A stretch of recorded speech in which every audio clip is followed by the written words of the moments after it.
कहानी की स्टार्टिंग में एक छोटे बच्चे को दिखाया जाता है जिसका नाम भोलू है।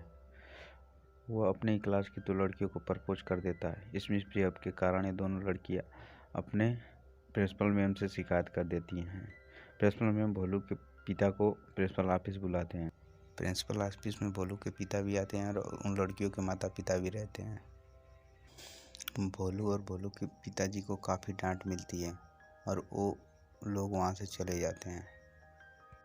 जाते जाते भोलू अपने पिता से पूछता है कि पापा, आप मम्मी से पहली बार कब मिले थे। कहानी फ्लैशबैक में जाती है, जहाँ दिखाया जाता है कि भोलू की मम्मी टीचर की पढ़ाई करती हैं और उनके पिता आईएएस की तैयारी करते रहते हैं और उसमें उन दोनों को प्यार हो जाता है। भोलू के पापा भोलू की मम्मी को प्रपोज करते हैं और वहाँ उनका प्रपोजल एक्सेप्ट हो जाता है और वो दोनों लोग शादी कर लेते हैं।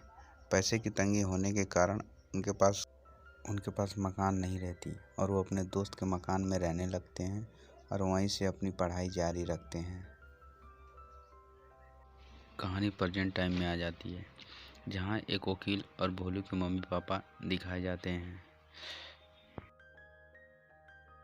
दरअसल ये वकील के पास डिवोर्स पेपर पे साइन करने आए होते हैं, लेकिन वहाँ भोलू को लेकर झगड़ा हो जाता है कि भोलू किसके साथ रहेगा। भोलू की मम्मी एक शर्त रखती हैं कि तुम उसको 1 महीने लेके अपने साथ रखो, अगर वो तुमसे संतुष्ट हो जाता है तो उसको मैं तुम्हारे साथ छोड़ दूंगी।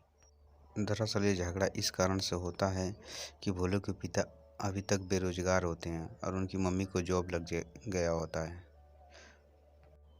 फाइनली भोलू अपने पापा के साथ 1 महीने के लिए रहने लगता है और उस 1 महीने में उन दोनों को काफ़ी कठिनाइयों का सामना करना पड़ता है। और दूसरी तरफ भोलू की मम्मी को दिखाया जाता है, जिसको उसका भाई कहता है कि तुम भोलू को ले आओ और उसको डिवोर्स दे दो। और दूसरी तरफ दिखाया जाता है कि भोलू के पिता भोलू को गोद में लेके सोए हैं और भोलू कहता है कि पिताजी, मुझे काफ़ी तेज़ भूख लगी है। और भोलू के पिता के पास पैसा नहीं होता है। भोलू के पिता पैसा के लिए अपने दोस्त के पास जाते हैं और उससे पैसा ले लेते हैं। जब उसका दोस्त उनसे पैसा मांगता है तो वो रोने लगते हैं, कहते हैं इस पैसे की मुझे सख्त ज़रूरत है, और उनका दोस्त उनको पैसा दे देता है। दूसरी तरफ भोलू की मम्मी को दिखाया जाता है, जो एक टीचर होती हैं और वह बच्चों को पढ़ाती हैं और उनके व्हाट्सएप ग्रुप में एक मैसेज आता है जिसमें पोस्ट किया जाता है कि तुम एनिवर्सरी का पार्टी दोगी। दरअसल इनकी एनिवर्सरी आने वाली होती है। दूसरी तरफ भोलू और भोलू के पापा पार्क में जाते हैं, जहाँ देखते हैं कि उनका एक दोस्त का लड़का कार चला रहा है, जो 150 रुपये में 10 मिनट घुमाया जाता है।